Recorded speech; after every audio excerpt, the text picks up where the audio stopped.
My girlfriend started a YouTube channel called Dating a Narcissist. Every episode was about me. She used my real name, our stories, everything.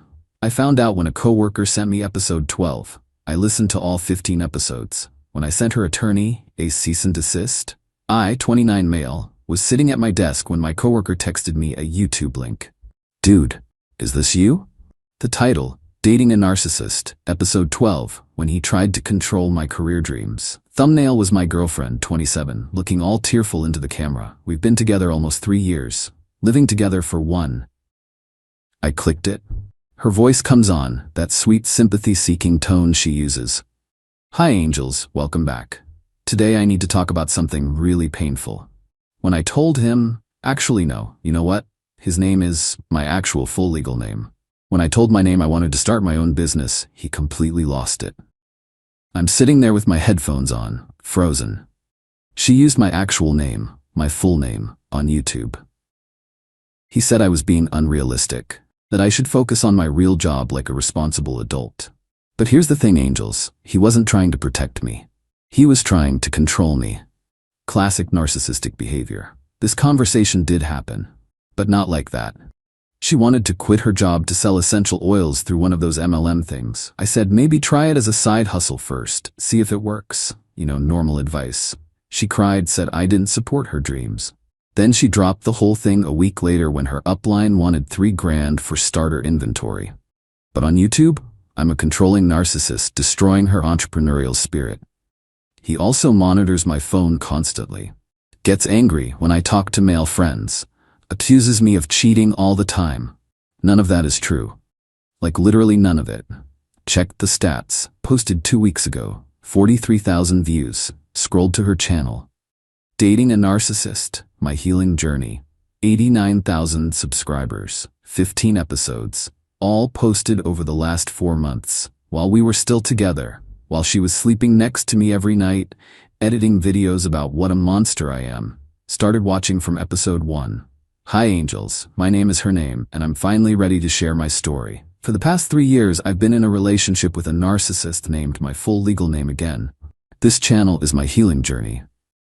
She describes our first date, the restaurant, the movie, what I wore, then explains how I love-bombed her by being nice and attentive.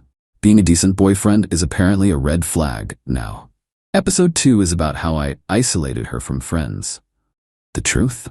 Her best friend got into hard drugs and kept asking her for money. I suggested maybe some space from that situation. Her friend's in rehab now. Episode 3, Financial Abuse and Control. We split rent 50-50. I make more, so I usually pay for dates. On YouTube, I'm controlling all her money and giving her an allowance. Episode 4, she's crying about how I gaslight her and made her think she was crazy for suspecting infidelity. I've never cheated, never been accused of it. Until now, on the internet, to 89,000 people. By episode 8, I feel sick. Episode 10, Why I Can't Leave Yet, The Narcissist's Financial Trap. She explains she can't afford to leave because I've made her financially dependent. She has her own job, her own car, her own bank account. We split everything. Episode 15, posted like 3 days ago, I'm finally ready to leave. This is my exit plan. She's explaining how she's strategically preparing to escape. Setting up a new place, building her support system, documenting everything for legal protection. Then at the end, next episode will be from my new apartment. Freedom is coming, angels. If you're in a similar situation, reach out. Link to my crisis support Patreon in the description. She has a Patreon. 3 tiers. $5 angel tier, $15 warrior tier, $50 survivor tier for one-on-one coaching. She has 412 patrons. Quick math puts her between $2,000 and $5,000 a month. She's making rent money lying about me on the internet. Went home that night. She's on the couch filming something. Hey babe, how was work? Fine, what are you filming? Oh, just some content. Beauty stuff, right? Didn't say anything. Needed to think first.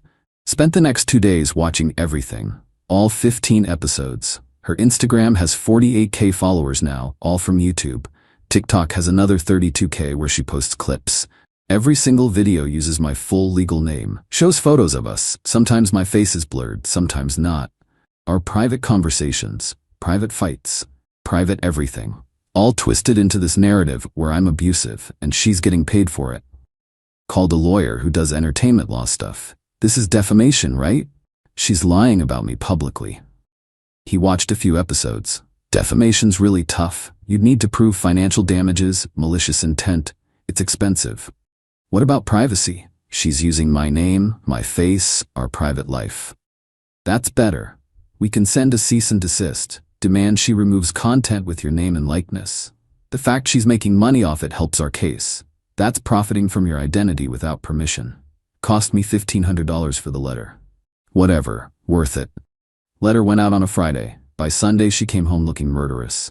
You sent me a legal letter? Yup. Are you serious? You're threatening to sue me? I'm asking you to stop using my full name and private information to make money while calling me an abuser.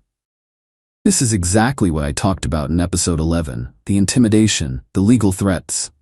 Cool, should be easy to explain to your lawyer then. Oh wait, you don't have a lawyer. So my guy sent it directly to you, with a copy to YouTube's legal department and Patreon's terms of service team. Her face went white. You contacted the platforms? You're making money defaming me. Yeah. This is harassment. You're trying to silence me. I'm trying to not be called an abuser by your 89,000 followers while you profit off it. This is our apartment. I pay rent.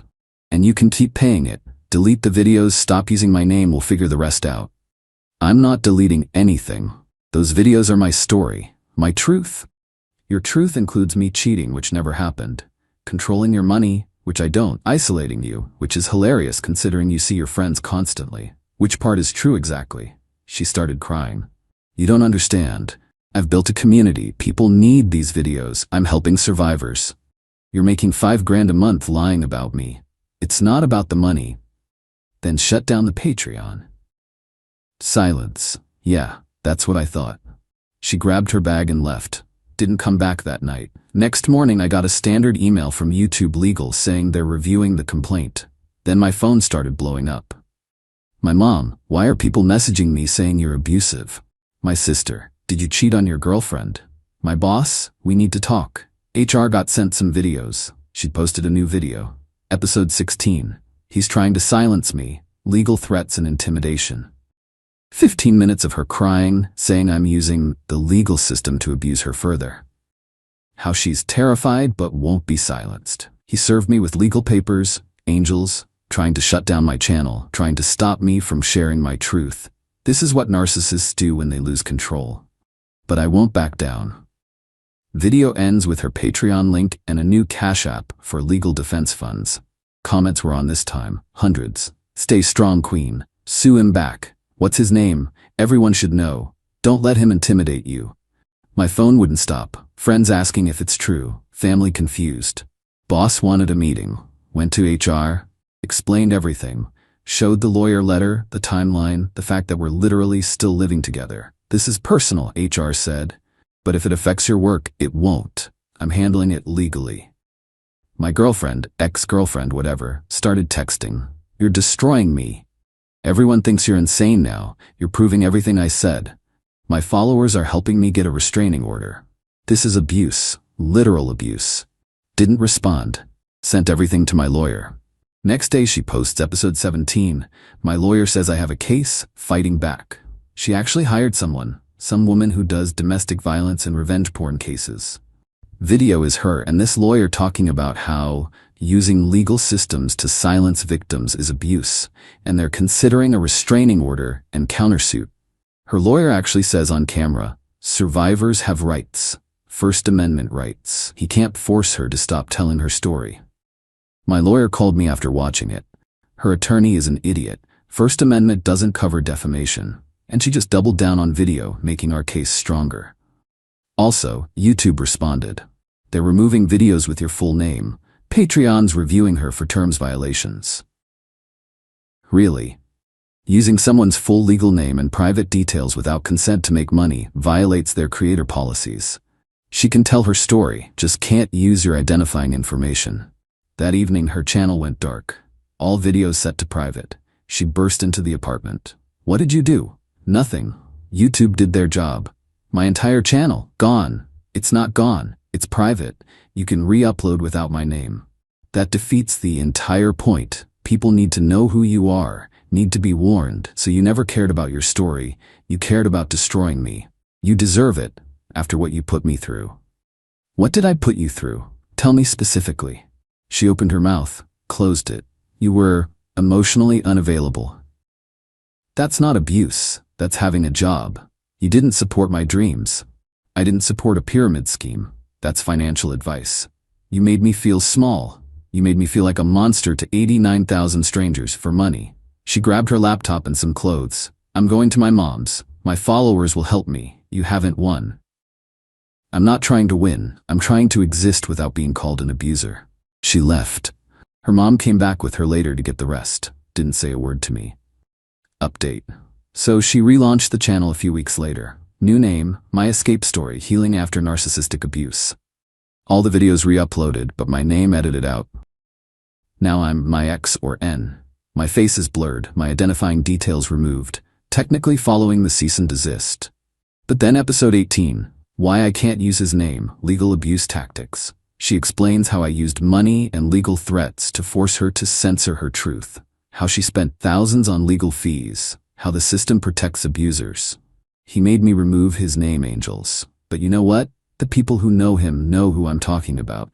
He can't silence the truth. Comments eating it up. We know who he is. Can you hint at his name? DM me details. Then episode 19, he's monitoring my content, the stalking continues. Claims I'm obsessively watching her videos, that I'm stalking her digital presence, that she feels unsafe. My lawyer sent another letter. Checking public content isn't stalking. Calling someone a stalker is defamation. If she continues, we'll escalate. Episode 20, another legal threat. When will it end? Her Patreon is back up, now 580 patrons. She added a new tier, $100 first month, Phoenix tier. Help me fight legal battles and spread awareness. She's making over $8,000 a month now. Had another talk with my lawyer. We can sue for defamation, but it's expensive, years long, and we might not win. She'll claim it's all opinion and interpretation. So she just gets away with it? Not exactly. YouTube's Content ID system. If you appear in footage, you can claim copyright. You own your image and likeness. Any video with your face or voice, we file DMCA takedowns. What about Patreon? If she's using Patreon to fund content violating YouTube policies, we report that. Also, those photos of you two, you're in them. You have rights, using your image for commercial purposes without permission. We went nuclear. Filed DMCA takedowns on every video with my voice or face, even blurred. 14 videos. Reported her Patreon for funding defamatory content using someone's likeness without permission. Contacted her 3 sponsors, companies paying for ads, told them about the legal situation. She lost it. Episode 21, They're Trying to Destroy Everything, Coordinated Harassment. 25 minutes crying about how he and his lawyer are destroying her healing space, how they filed false copyright claims and harassed business partners. This is what happens when you speak truth to power, Angels. They don't just silence you, they erase you. But the videos weren't coming back. YouTube sided with me on copyright. Sponsors dropped her. They don't want drama. Patreon warned her about using the platform for potentially defamatory content. Subscribers started dropping. 89K to 82K, then 78K. People lose interest when there's no new content and the drama gets complicated. Then her biggest mistake. Episode 22. My ex's employer, should I warn them? Doesn't name my company but heavily implies she's considering reaching out to my workplace to warn them about me. Should I let them know what kind of person works there? I don't know, Angels. Tell me what you think. My lawyer's eyes lit up. That's tortious interference. She's threatening your employment. That's a lawsuit. We filed, not defamation, too hard, but intentional interference with business relationships, misappropriation of likeness for commercial gain, and violating the cease and desist. Real lawsuit. Real expensive for her. She needed a real lawyer now, not the revenge porn lady, an actual litigation attorney. Patreon shut her down when she posted episode 23, I'm being sued, please help, asking for money to fight the lawsuit. Violates their terms. YouTube demonetized her channel. Can't fundraise for legal battles like that. We settled after 4 months. She has to delete all videos about me or our relationship, forever. Can't make future content about me or N in any format. Has to post a retraction saying her videos were creative interpretations and personal opinions not representing the full situation. Pays my legal fees, $700. Can't contact me directly or indirectly, including through content. She fought everything. First Amendment. Financial hardship. My lawyer pointed out she made over $40,000 from Patreon alone. Killed the hardship argument. The retraction was 2 minutes. Stiff. Lawyer written. Some of my previous content contained interpretations that may not have fully represented all perspectives. I'm removing this content. Thank you for understanding. Comments off. Posted at like 2 a.m. Everything deleted by 3 a.m. Her channel still exists. She does general mental health content now. About 12,000 subscribers left. No sponsors, no Patreon. Heard she moved back with her mom, working at the marketing firm again. Final update. It's been 6 months. Life is finally normal. Had to explain everything to 1 million people, but everyone important gets it. Lost some mutual friends who bought her version. Good riddance, honestly. If you don't even ask my side, not really my friend. Cost me about $15,000 in legal fees total. Got back $8,700. Still out over $6,000, but whatever. Worth it for peace. My coworker who sent the first video feels awful. Buys me lunch constantly. Told him he did me a favor. Better to know. The weird part is I still think about it sometimes. How someone I love decided to monetize a fake version of us where I'm a monster. She believed it too, I think. Convinced herself so completely that she saw nothing wrong with telling 89,000 strangers. Or maybe she never believed it. Maybe it was always about money and attention. Don't know which is worse. I'm not dating, not ready. How do you trust after that? How do you share your life knowing they might weaponize every conversation, every fight, every vulnerable moment? Therapist says that's normal, that it takes time, that not everyone is like her. I know that logically, emotionally, working on it. But here's what I know. I protected myself. Legally, financially, reputation-wise. I didn't just take it, didn't let her destroy my life because fighting back was too hard or too expensive. I fought, and I won. Sort of, because there's no real winning here. Even when you're right, even when you prove it, the damage is done. The time is gone, the money is spent, the trust is shattered. But you fight anyway, because letting someone lie about you while profiting is not an option. So yeah, my ex made a YouTube channel calling me a narcissist, used my real name, made thousands. I sued her, she lost. And I learned an expensive lesson about who people really are when there's an audience watching. My girlfriend suggested a hall pass weekend to spice things up because she was bored. I reluctantly agreed. While she waited by the phone for dates that never called, I boarded a plane to Paris with my college crush. Her angry voicemails changed tone when she saw my Instagram story. Original post: I, 29 male, have been dating my girlfriend, 27, for 3 years.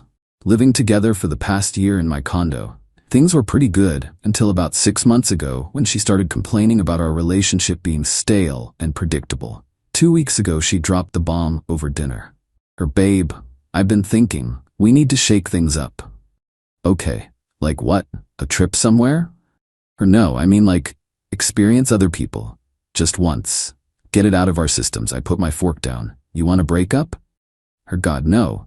I'm talking about a hall pass weekend. We both get 1 weekend to do whatever, no questions asked. Then we come back and appreciate each other more. I stared at her. This came out of nowhere. Me, you've been thinking about this a lot? A few of my friends did it and said it saved their relationships. We're young. We should explore before we get too serious. Translation: she already had someone lined up. I could see it in how excited she was, how she couldn't quite meet my eyes. Me, let me think about it. She pouted, actually pouted. Don't be boring, this could be really good for us. I spent the next few days watching her. She was on her phone constantly, smiling at texts, doing her makeup even when we weren't going anywhere. Yeah. She definitely had someone ready to go. Here's the thing. I'm not stupid. If I said no, she'd just cheat anyway and blame me for being controlling. If I said yes, at least I had options. Options like my college friend, 28F, who I'd kept in touch with over the years. We'd had chemistry back in school, but the timing was never right. She moved abroad for work, came back 6 months ago. We'd been grabbing coffee every few weeks, catching up, totally platonic. Until I mentioned my girlfriend's hall pass idea. My friend laughed. That's the dumbest thing I've ever heard. She's got someone lined up, right? Me, obviously. My friend, so what are you gonna do? Me, probably say yes and spend the weekend playing video games. My friend, or, I've got vacation days saved up, always wanted to go to Paris, ever been? I hadn't, and suddenly I was very interested in going. We planned it in 3 days. Flights, hotel, the works. Cost me about $2,800 total, but I had savings and, honestly, worth it for what was about to happen. Last Friday, my girlfriend brought it up again. So I was thinking next weekend for our hall pass thing. You good with that? Me, sure. One weekend we do our own thing, no questions asked after. That's the deal? Her, exactly. No jealousy, no drama. We're adults. Cool, I'm in. She practically bounced with excitement, immediately texted someone. I watched her type, he said yes, with way too many emojis. That night, she was extra affectionate. Guilty conscience working overtime. Friday morning came. I had my bag packed, told her I was going to stay at my buddy's place for the weekend to give us both space. Her, that's sweet of you. I'll probably just hang here. Me, have fun. See you Sunday night. Her, you too, babe. I could see her texting before I even got to my car. She thought she was about to have the best weekend ever, while I moped at my friend's place. Plot twist. My flight to Paris left at 2 p.m. Update 1, 3 days later. Holy crap, the last 72 hours have been insane. Currently writing this from the airport, waiting for my flight home. Let me break down what happened. Friday afternoon, my friend and I landed in Paris around 6 a.m. local time. We crashed at the hotel for a few hours, then spent the day touring. Eiffel Tower, cafes, the whole tourist experience. It was incredible. Meanwhile, back home, my girlfriend was having a very different weekend. I didn't check my phone much, time difference and all. But when I finally looked Saturday morning Paris time, Friday night back home, I had 15 voicemails and about 30 texts. The first few voicemails. Hey babe, how's your friend's place? I'm getting ready for dinner. Wish me luck. Okay, so that was a bust. Guy looked nothing like his photos. On to the next one. Why aren't you answering? Whatever, going to meet someone for drinks. Then they got progressively more annoyed. Seriously, where are you? Are you ignoring me? This is ridiculous. I thought we agreed no drama? Every guy I've matched with is either a creep or flaking. This sucks. Saturday morning, her time, the voicemails changed tone. Okay, I'm bored. This hall pass thing was a stupid idea. Can you come home?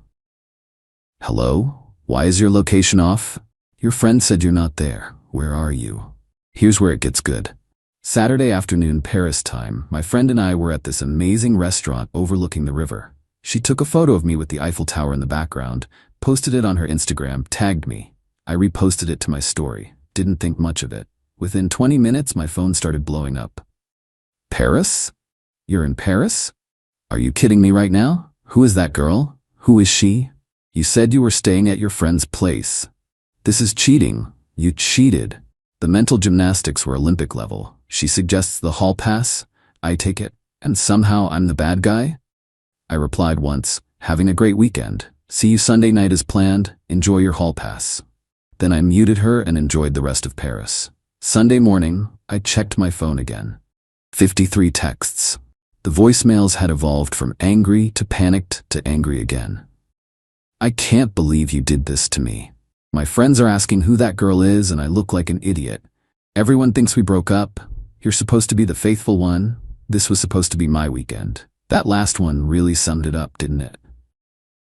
This whole hall pass thing was so she could mess around guilt-free while I sat home being loyal. She never actually thought I'd do anything. My friend found the whole thing hilarious. Should I post more photos? Me, absolutely. We spent Sunday touring more of the city, took tons of photos. My friend posted them throughout the day. Us at a cafe, at the Louvre, walking along the river. My girlfriend's texts became unhinged. Stop posting with her. This is humiliating me. My mom is asking questions. I'm calling the landlord to change the locks. That last one made me laugh. It's my condo. I'm the only one on the lease. Good luck with that. Landed back home about an hour ago. Got 50 more texts during the flight. Now I'm sitting here at the airport bar, dreading going home, but also kind of excited to see how this plays out. My friend just texted, "That was the best weekend I've had in years. Thanks for the adventure." Yeah. Same. Okay, time to face the music. We'll update after I get home. Update 2. 2 days later. Walked into my condo Sunday night around 10 p.m. The living room looked like a tornado hit it. My girlfriend was on the couch, laptop open, surrounded by tissues. Her eyes were red, but I couldn't tell if from crying or rage. She jumped up the second she saw me. "Where the hell have you been?" "Paris. I told you in my text." "You said you were staying at your friend's place." Me, I did stay at my friend's place, her hotel room. Her face went purple. "You stayed with her? In the same room?" "It was a hall pass weekend, no questions asked after. That was the deal." "That's not what I meant, and you know it." "Really? What did you mean?" "I meant like, go to a bar, maybe kiss someone, whatever, not fly to Paris with another woman." "Funny, you didn't set any parameters. You said one weekend, no questions asked. I used my weekend how I wanted." I could see her brain short-circuiting, trying to find an angle that made me the villain. Her. "Everyone saw those photos. My friends, my mother saw. They think we broke up." "Did you tell them about the hall pass weekend?" Her. "No, because it's private." "So you're embarrassed about the thing you suggested?" "I'm embarrassed because you paraded some chick all over social media." "Her name is my friend. We've known each other for years. You've met her." "Yeah, years ago when you said she was just a friend." "She is just a friend. You went to Paris together." The circular logic was giving me a headache. I went to the kitchen, grabbed some water. She followed me. Nothing even happened for me this weekend. Every guy was a creep or a catfish or ghosted me. I spent the whole weekend alone while you were living it up in Paris. And there it was, the real issue. Her hall pass weekend was supposed to be fun and exciting while I stayed home like a good little boyfriend. Instead, I had an amazing time and she got ghosted on dating apps. That sucks, but that's how hall passes work sometimes. This isn't fair. What's not fair? You weren't supposed to actually do anything. You were supposed to realize you didn't want anyone else and come home. I actually laughed. So the hall pass was a test? No, I thought. You thought you'd have all the fun and I'd sit around waiting for you. That's not what I meant. Then what did you mean? Use your words. She started crying, real tears this time. I just wanted to feel desired again, like when we first started dating. Guys used to hit on me all the time and now I'm just your girlfriend. I wanted to feel special. So you needed strange men to validate you? You don't understand. You're right, I don't, because I was perfectly happy with our relationship until you decided you needed a hall pass. I'm sorry, okay? It was a stupid idea. Can we just forget this happened and move on? No questions asked, remember? That was your rule. This is different. How? Because you actually did something. The hypocrisy was stunning. She spent the night switching between crying and yelling. I slept in the guest room. Monday morning, I woke up to find her on the phone in the living room, talking to her best friend, loud enough for me to hear. He's being so unreasonable. Yeah, he went to Paris with some girl. I don't know, he says they're just friends, but come on. No, I didn't do anything. All my dates sucked. He's acting like I'm the bad guy here. I made coffee, got ready for work. She hung up when I walked through. We need to talk about this. Nothing to talk about. You wanted a hall pass weekend. We both took it. It's over. It's not over. Everyone thinks we broke up. You need to post something saying we're still together. Why? Because people are asking questions. Let them ask. This is so selfish. You made me look like a fool. You made yourself look like a fool by suggesting a hall pass and then getting mad when I used it. She threw a couch pillow at me. I hate you right now. Noted. I left for work, came home to more drama. Her mom had called. Apparently my girlfriend told her we had a misunderstanding and I abandoned her for a weekend.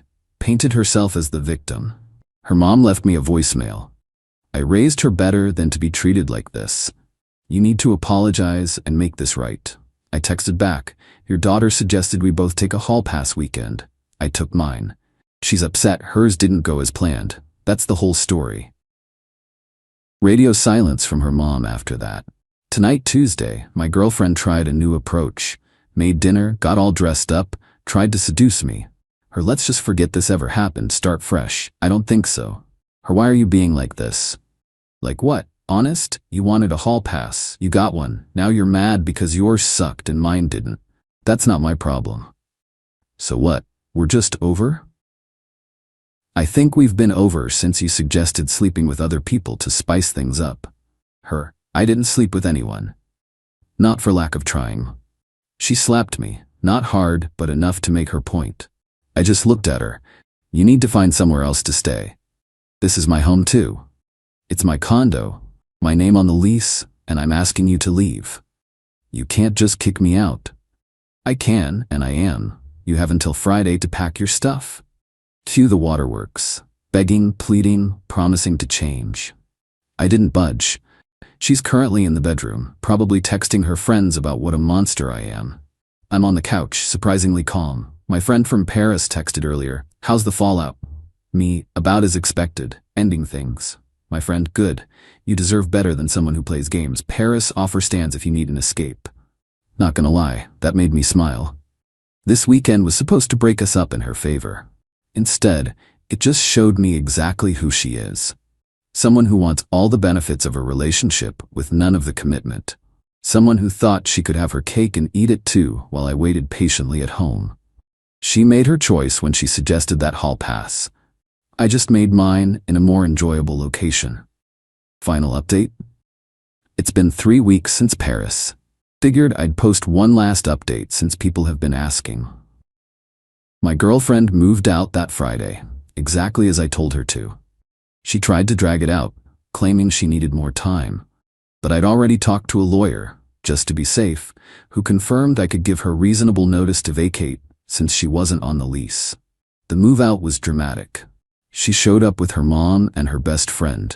They packed in silence while shooting me dirty looks. Her mom tried one last guilt trip. Her mom, you're really gonna throw away 3 years over one mistake. Me, her mistake was thinking I'd sit home while she played around. My only mistake was saying yes. Her mom, she was just trying to keep things exciting. By sleeping with other people. Great strategy. Her best friend chimed in. You're the one who went to Paris with another woman. On a hall pass weekend that your friend suggested. Make it make sense. They left with about 8 boxes of stuff. My girlfriend tried to take some furniture, claiming she'd contributed to it. I had receipts for everything. She left empty-handed except for what was actually hers. Her parting words, you'll regret this. Good luck finding someone who puts up with you. Me, good luck finding someone who puts up with you, suggesting hall passes. The door closed. I changed the locks that afternoon. Cost me $180, but worth every penny. Week 2 is when things got interesting. Her friends started a whisper campaign. Apparently I was controlling and manipulative for tricking her with the Paris trip. The logic was fascinating. According to them, I should have told her I was going to Paris so she could, what? Veto it? The mental gymnastics were incredible. A few mutual friends reached out to get my side of the story. I told them the truth. She suggested a hall pass weekend. I took it. She got mad when hers didn't go well. Most of them got it.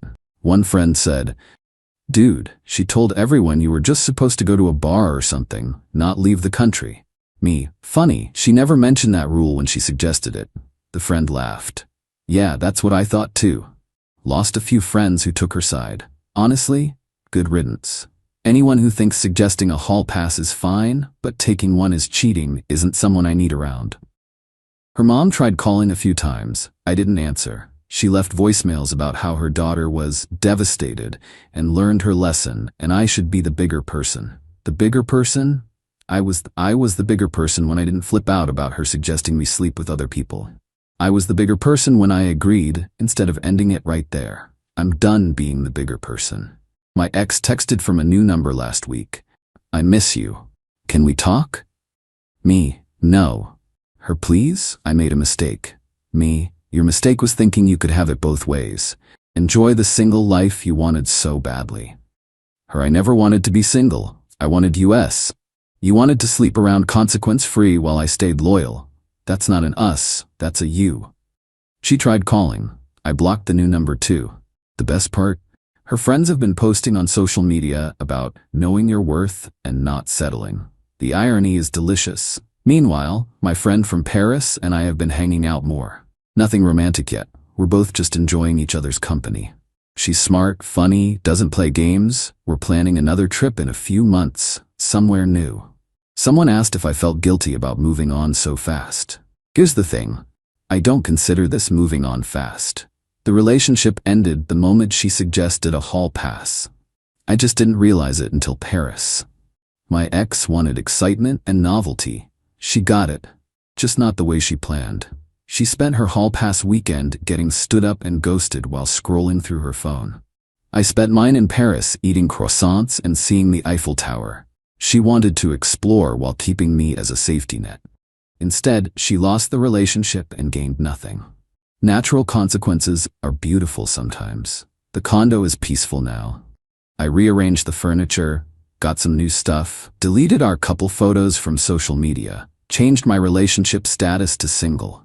My ex's best friend commented on that, really mature.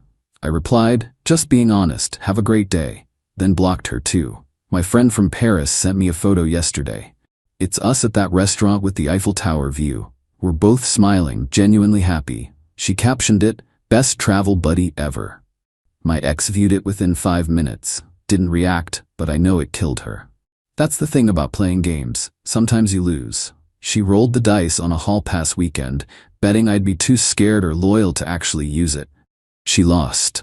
I'm not angry anymore. Just relieved. Relieved I found out who she really was before I wasted more time. Relieved I didn't propose like I'd been planning. Relieved I had the guts to actually use that hall pass instead of moping around proving my devotion. Some people in the comments asked if the Paris trip was revenge. Honestly, it wasn't. It was just me choosing to actually live my life instead of playing the role she'd assigned me. She wanted a hall pass weekend. I gave her exactly that. Not my fault. Her experience sucked while mine was amazing. Life's too short to be with someone who needs to test you or make you compete for their attention. Too short to be someone's backup plan while they explore other options. My ex wanted the freedom of being single with the security of a relationship. She got the freedom. I got the peace of knowing I deserve better. And honestly, that's the best souvenir from Paris I could have asked for. No regrets, no looking back, just forward to whatever comes next. She wanted to spice things up. Mission accomplished, just not the way she planned. Cool? Cool.